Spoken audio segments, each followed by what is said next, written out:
Hello friends, कैसे हैं आप सब अच्छे होंगे। इसी उम्मीद के साथ शुरुआत करता हूं आज की क्लास की, जिसका नाम है एस्किमोज। देखिए, पूरे विश्व में कई प्रकार की जातियां हैं जो कि हम और आपकी तरह मूलधारा से कनेक्टेड नहीं हैं, हम आपकी तरह आधुनिक नहीं हो पाई हैं।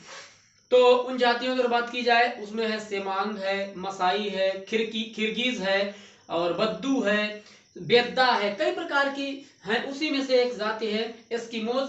देखिए, एस्किमोज जो है, एस्किमोज शब्द का शाब्दिक अर्थ की अगर बात की जाए तो इसका मतलब होता है ऐसी जाति, ठीक है, जो कच्चा मांस खाती है। ठीक है, एस्किमोज का मतलब होता है ऐसी जाति जो कच्चा मांस खाती है। और एस्किमोज शब्द जो है एक उपनाम है। ठीक है, बेसिकली कोई जाति नहीं, इसमें तीन प्रकार की जातियां हैं, यानी इनुइट और यूपिक, और एक और है जिसको इसमें इन्होंने सेलेक्ट नहीं किया है। तो इनुइट और यूपिक दो प्रकार की जो जातियां हैं, उन्हीं से एक उपनाम बनता है जिसका नाम है एस्किमोज। तो बेसिकली ये जाति है कहां पर है, ये है टुंड्रा प्रदेश में। टुंड्रा प्रदेश आप जानते हैं, अगर हम ग्लोब बनाएं, टुंड्रा प्रदेश में अगर हम ग्लोब बनाएं तो 65 डिग्री से 70 डिग्री, यानी साइबेरिया का जो इलाका है, साइबेरिया का जो इलाका है, वहां पर ऐसी जातियां रहती हैं। तो अगर ग्लोब बनाएंगे तो आप देख सकते हैं 65 से 70 डिग्री तक ऐसी जातियां निवास करती हैं। तो कहां पर है, उत्तर में। आइए फैक्ट देखते हैं। उत्तर में आर्कटिक महासागर, और उत्तर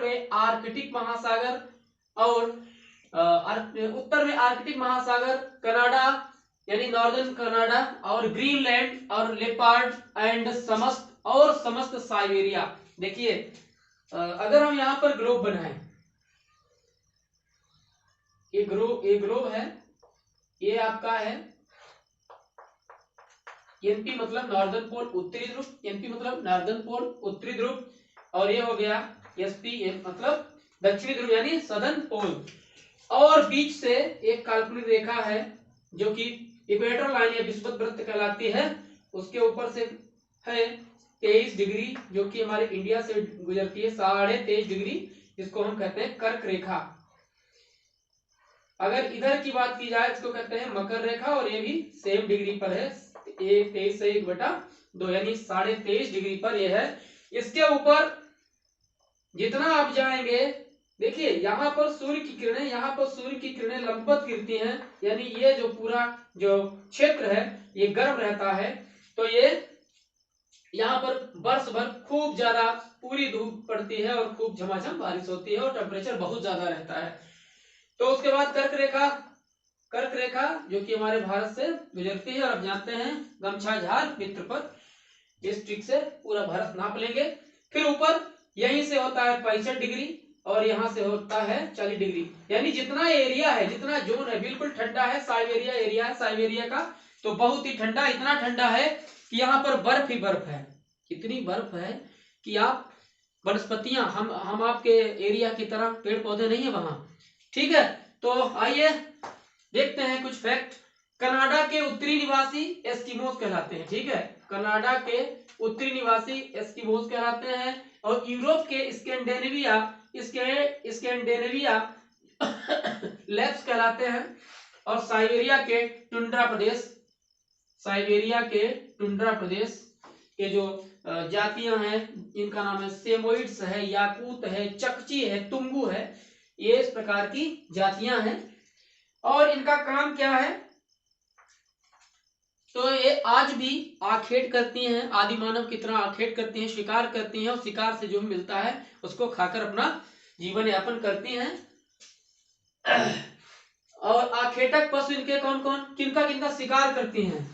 देखिए, अगर आपने वर्ल्ड का मैप देखा हो, हमारे पास जो है डिजिटल वर्ल्ड नहीं है, तो सब कुछ यहाँ पर मेंशन नहीं कर सकते हैं।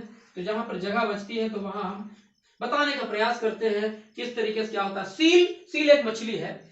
सील, कैरिबो एक 12 सिंगा प्रकार का एक चौपाया जानवर है। तो सील, कैरिबो, और जो मछलियां हैं, छोटी मोटी मछलियां हैं, और रेंडियर हिरन जैसी प्रजाति है, इन सबका वो शिकार करती हैं। इनका शिकार क्यों करती हैं, इनकी खाल का यूज करती हैं, इनको खाती भी हैं। तो ये हर तरीके से इनका काम आता है। निवास स्थान का कनाडा के उत्तरी तट पर, आपने देखा होगा जब वर्ल्ड का ऊपरी जो उत्तरी ध्रुव की बात की जाए तो वहां पर कनाडा यानी देखेंगे आप अमेरिका, ठीक है, और नीचे से दक्षिणी अमेरिका, फिर अमेरिका, फिर उसके बाद उत्तरी अमेरिका और उसके ऊपर कनाडा होता है। कनाडा के साइड में ग्रीनलैंड होता है। तो जब आप वर्ल्ड का मैप देखेंगे, संसार का मानचित्र देखेंगे, तो उत्तरी छोर पर, यहाँ पर मैं मेंशन नहीं कर सकता हूँ, तो यहाँ पर जब देखेंगे आप ऊपर से जब देखें, नीचे से देखेंगे तो दक्षिणी अमेरिका, दक्षिणी अमेरिका के ऊपर बाद अमेरिका, फिर उत्तरी अमेरिका, उत्तरी अमेरिका के बाद आप देखेंगे कनाडा। 40 डिग्री कनाडा और अमेरिका को अलग करती है, 40 डिग्री अक्षांश रेखा। उसके बाद कनाडा के ठीक ऊपर देखेंगे आप ग्रीनलैंड, ठीक है। ग्रीनलैंड अगर ज्योग्राफिकल बात की जाए तो अमेरिका का हिस्सा है, यूएसए का हिस्सा है, लेकिन अगर आधिकारिक की बात की जाए तो यहाँ पर आयरलैंड का क्षेत्र रहता है। उसके बाद हम देखते हैं यहाँ पर ग्रीनलैंड के बाद स्कैंडिनेवियन कंट्री में आता है आपका नॉर्वे है, स्वीडन है, फिनलैंड है, लातविया है, ऐसे वहां पर देश आते हैं। और यह इस देश के उत्तरी भाग में ये एस्किमोज जो उपनाम की जनजातियां रहती हैं। तो अब देखते हैं निवास स्थान कनाडा के उत्तरी तट पर बेसिन द्वीप के चारों ओर और हडसन की खाड़ी, आपने सुना होगा हडसन की खाड़ी में इनके आसपास उत्तरी ध्रुव पर ये सब रहते हैं। और ग्रीनलैंड भी आता है, वहां पर ग्रीनलैंड आता है और इनका जो 65 से 70 डिग्री उत्तरी अक्षांश पर ऐसी जातियां निवास करती हैं। और इनका जो एरिया है, इनका जो जहां ये रहते हैं वहां 9 महीने, आप समझते हैं ना 12 महीने होते हैं वर्ष में, 9 महीने कठोर शीत यानी चिल्ड होता है, सब कुछ जम जाता है। कैसे जीवन यापन करते होंगे आज अगर आधुनिकता को देखते हुए बात की जाए तो फिर भी मनुष्य का जो शरीर है ना, एडाप्टेशन है, यानी किस प्रकार से आप अनुकूलित रह सकते हैं। आप इतने कपड़े पहन लेते हैं, लेकिन सोचो जिनके पास कपड़े नहीं वो भी जिंदा रहते हैं। तो जितना आप कपड़े पहनेंगे, जितना आप कपड़े पहनेंगे, उतने ही आपको आराम चाहिए। हमारी जो बॉडी है उसी प्रकार से ढल जाती है, अनुकूलित हो जाती है, उस वातावरण से अनुकूलित हो जाती है। तो उसके बाद कनाडा के उत्तरी तट पर बेसिन द्वीप के चारों ओर हडसन में और ग्रीनलैंड और 65 डिग्री से 70 डिग्री उत्तरी अक्षांश के मध्य जनजातियां निवास करती हैं।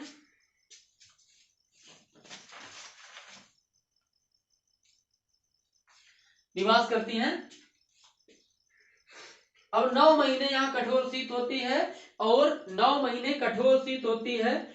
और जनवरी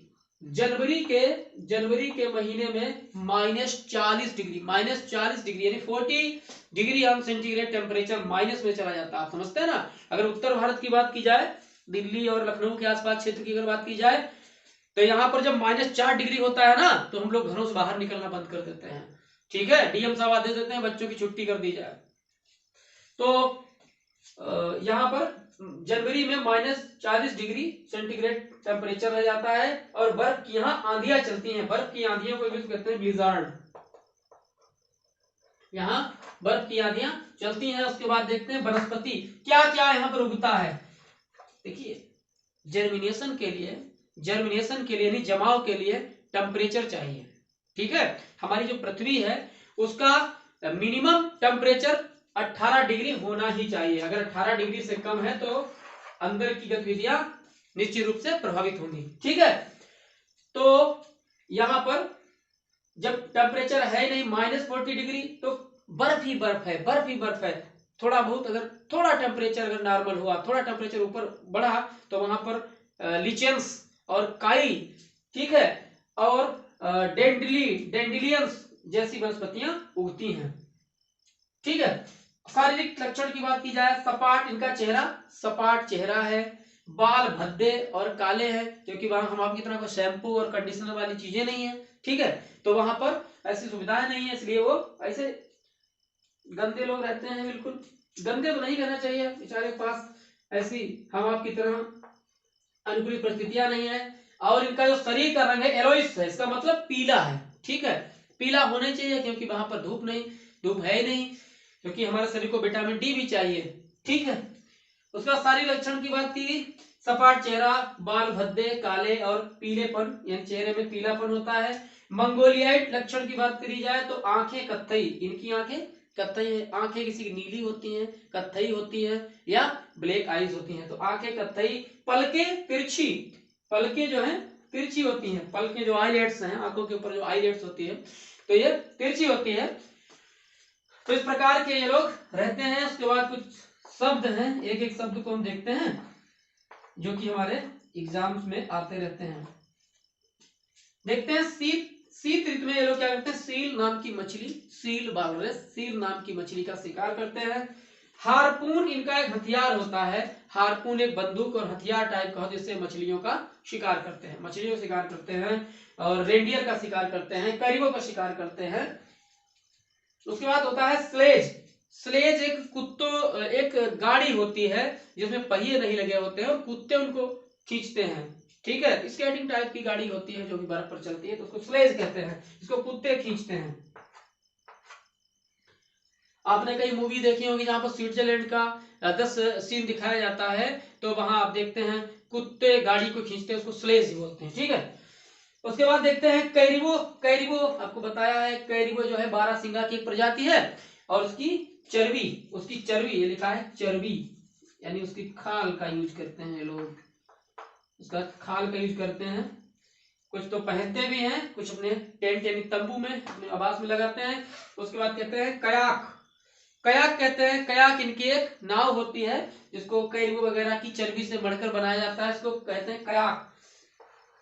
पीसीएस के एग्जाम में आया था, कयाक है क्या है, एक प्रकार की नाव है, एक काइंड ऑफ बोट। फिर इग्लू।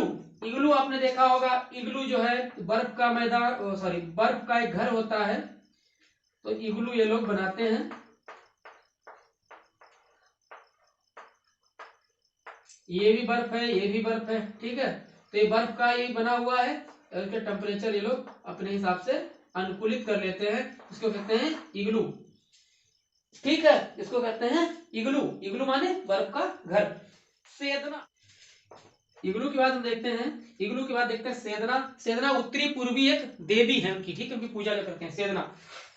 उसके बाद भाषा की अगर बात की जाए, भाषा जो इनकी है एलियूत है और यूपिक है, एलियूत और यूपिक है, वैसे रशियन फ्रेंच वगैरह भी बोल लेते हैं। फिर एक शब्द है माउपाक। माउपाक शीतकाल में छिद्र युक्त एक मछली पकड़ने की विधि होती है जिसको ये मछली पकड़ते हैं, तो एक हथियार है माउपाक।